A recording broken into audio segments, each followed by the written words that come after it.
क्या आप बद्रीनाथ की कहानी जानते हैं?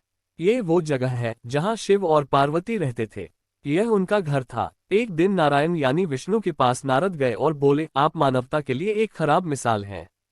आप हर समय शेषनाग के ऊपर लेटे रहते हैं। आपकी पत्नी लक्ष्मी हमेशा आपकी सेवा में लगी रहती है और आपको लाड करती रहती है। इस ग्रह के अन्य प्राणियों के लिए आप अच्छी मिसाल नहीं बन पा रहे हैं। आपको सृष्टि के सभी जीवों के लिए कुछ अर्थपूर्ण कार्य करना चाहिए। इस आलोचना से बचने और साथ ही अपने उत्थान के लिए भगवान को भी ऐसा करना पड़ता है। विष्णु तप और साधना करने के लिए सही स्थान की तलाश में नीचे हिमालय तक आए। वहां उन्हें मिला बद्रीनाथ, एक अच्छा सा छोटा सा घर जहां सब कुछ वैसा ही था जैसा उन्होंने सोचा था। साधना के लिए सबसे आदर्श जगह लगी उन्हें ये। वह उस घर के अंदर गए। घुसते ही उन्हें पता चल गया कि यह तो शिव का निवास है और वह तो बड़े खतरनाक व्यक्ति हैं। अगर उन्हें गुस्सा आ गया तो वह आपका ही नहीं, खुद का भी गला काट सकते हैं। ऐसे में नारायण ने खुद को एक छोटे से बच्चे के रूप में बदल लिया और घर के सामने बैठ गए।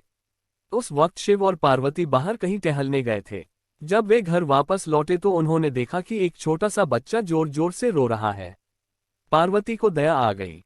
उन्होंने बच्चे को उठाने की कोशिश की। शिव ने पार्वती को रोकते हुए कहा, इस बच्चे को मत छूना। पार्वती ने कहा, कितने क्रूर हैं आप, कैसी नासमझी की बात कर रहे हैं। मैं तो इस बच्चे को उठाने जा रही हूँ। देखिए तो कैसे रो रहा है। शिव बोले, जो तुम देख रही हो उस पर भरोसा मत करो। मैं कह रहा हूं न, इस बच्चे को मत उठाओ। बच्चे के लिए पार्वती की स्त्री सुलभ मनोभावना ने उन्हें शिव की बातों को नहीं मानने दिया। उन्होंने कहा, आप कुछ भी कहें, मुझे कोई फर्क नहीं पड़ता। मेरे अंदर की माँ बच्चे को इस तरह रोते नहीं देख सकती। मैं तो इस बच्चे को जरूर उठाऊंगी। और यह कहकर उन्होंने बच्चे को उठाकर अपनी गोद में ले लिया। बच्चा पार्वती की गोद में आराम से था और शिव की तरफ बहुत ही खुश होकर देख रहा था। शिव इसका नतीजा जानते थे, लेकिन करें तो क्या करें। इसलिए उन्होंने कहा, ठीक है, चलो देखते हैं क्या होता है।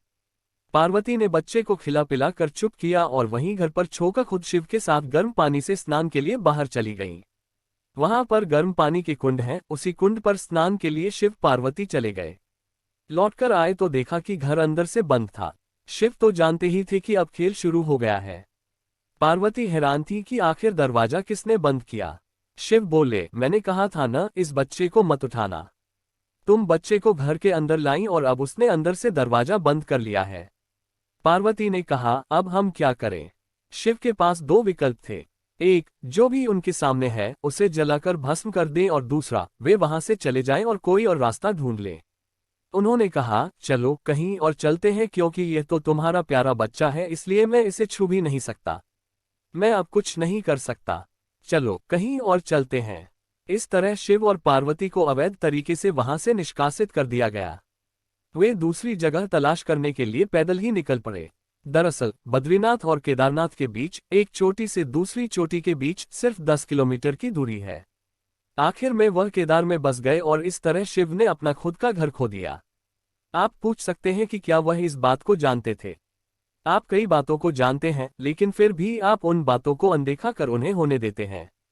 ये कहानी पसंद आई तो प्लीज शेयर करें, लाइक करें और जरूर सब्सक्राइब करें।